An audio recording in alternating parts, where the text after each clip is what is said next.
All right, after we were so rudely interrupted by suddenly noticing the time, uh, we were going to get to global estimates. So the global estimates of populations are um, 10,000 years ago, we have about 10 million people. 5,000 years ago, about 3000 BC, we have 100 million people. About 1000 CE, that's a thousand years ago or so, we have 350 million.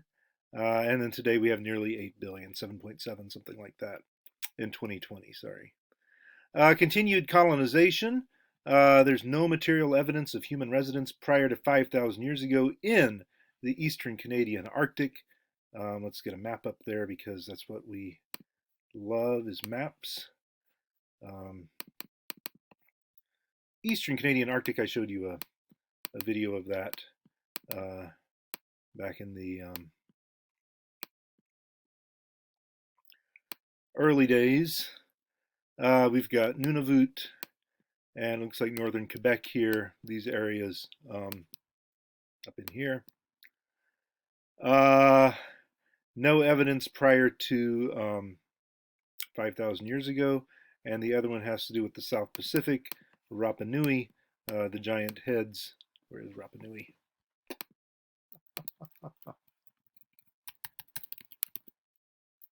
Easter Island of Chile. Um, how far out is that from Chile? It's way out there. There's the Pitcairn Islands from the Mutiny on the Bounty. There's Chile over here.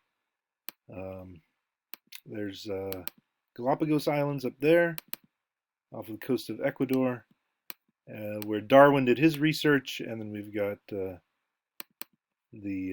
Easter Island down here, Pitcairn Islands. So some of these extremely remote parts of the Pacific Ocean as well have not been populated since except in the last 1,000 years.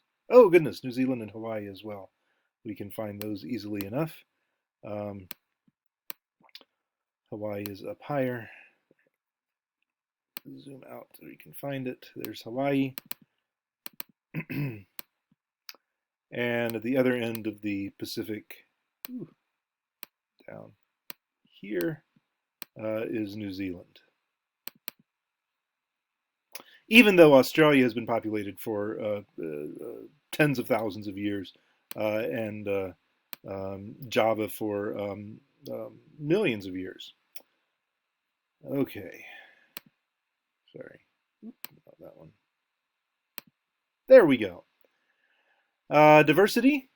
Um, Four major changes in subsistence. Of course, these are the time posts here. We have meat from hunting 2 million years ago. We have fire somewhere between 200,000 and 40,000 years ago.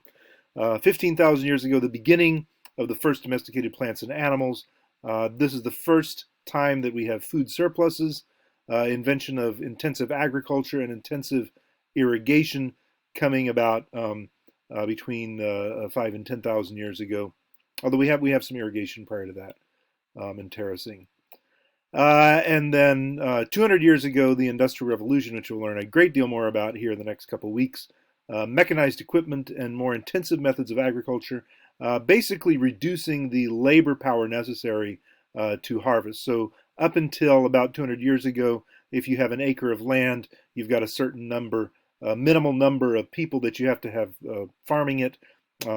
Beginning about 200 years ago, this is over. And you can have smaller and smaller numbers of people doing that, which frees up all that extra labor to work in the factories and fundamentally changes the way we, the majority of human beings, the 90% majority, view our lives. We're no longer tied to the land, but we are freed up to do other things, but we're also freed up to starve in mass numbers over the course of the past 200 years.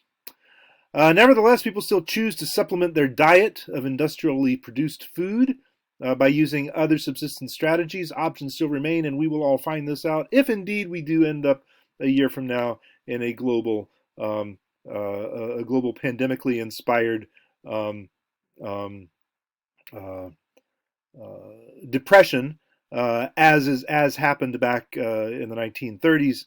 People around the world who had been working as factory workers when the factories shuttered went back to farms and started keeping chickens. In fact, you cannot get a newly hatched chick today in America. They have all been bought up by people who are thinking, wait a minute, how am I going to get eggs 3 months or 6 months from now if I don't have any chickens? So these options are always available to all of us. The problem comes when we live in these big cities and we don't actually have space to keep chickens. Although people will be keeping chickens. I saw this myself as a child, growing crops right up next to their backyards, to their back porches, and keeping chickens in a whole separate room to sell the eggs and that sort of thing, to make a living. Options always remain. And poor people have always done this. They've always supplemented their income from hunting, from fishing, and from gardening. Back to the old strategies of hunter gatherers and bands and tribes. Okay, the last 5,000 years in North America, up to 1500 CE, up to basically contact from the Europeans, we have about 5 million people speaking 400 different languages, foraging, um, doing specialized foraging. For example, salmon. Remember the example of um, people of the Pacific Northwest and their salmon. Doing horticulture and doing agriculture um, throughout North America. Um, Archaeology of recent times, contemporary North American archaeology. This is from page 158. We have various levels of archaeological engagement. Academic archaeology, these are the people who are highest paid and best funded, and they do field work wherever they're doing it, probably at the most high priority places where they get funding to do it, and it's done with where they set the standards for professional practice. Also, very high standards for professional practice are the people doing cultural resource management. This is called commercial archaeology. It's people who are paid. Basically, in the United States, this is due to the largesse of Richard Nixon. So Richard Nixon was the one who signed into law this bill that said any um, construction that is done using federal funds or construction that is done on federal land has to have archaeological um, has to have archaeological work done on it and set the standards for that kind of work. So as a result, the one job that you can do with a bachelor's degree in anthropology is CRM. You can go out and you can work, and this is federally funded or privately funded. Basically, if you are building, if your state highway department is building a road and you're getting 20% of that funded by the federal government, then they have to do site surveys before that, and they have to hire a company that does archaeology, commercial archaeology, and they have to hire the workers, and there you are. Um, Indigenous archaeology is also done. Tribal government, ordinary Europeans governments do a lot of funding. The Egyptian government does a lot of funding of its archaeology. Americans don't tend to do this kind of funded archaeology, uh, except for like the very most sort of prestigious sites, the Snake, Great Serpent Mound, or something like that, or Cahokia. Even Cahokia doesn't get way even close to enough money from the Illinois state government to actually do the work. Um,